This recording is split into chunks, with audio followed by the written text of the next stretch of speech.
O Ministerio da Saúde informa que foi descartado o caso suspeito de influenza aviária trabalhador da Granja do Município de Montenegro, AS. Onde foi identificado foco da doença aves.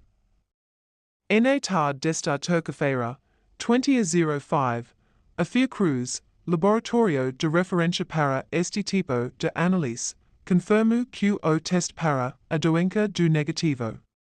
Neste momento, NAO ha outros casos suspeitos investigado no Brasil. O Ministério da Saúde, junto com a Secretaria de Estado de Saúde do Rio Grande do Sul, monitora todas as pessoas que podem ter sido expostas ao vírus por contato direto com aves infectadas para acompanhamento da situação de saúde. Inicio imediato do tratamento diante dos primeiros sintomas e vigilância preventiva de possíveis contatos.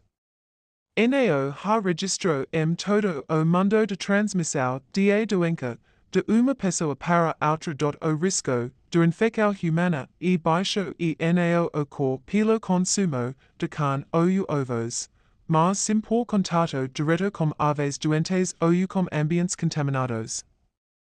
Desta forma, a medida preventiva mais eficaz é evitar o contato com aves mortas ou doentes.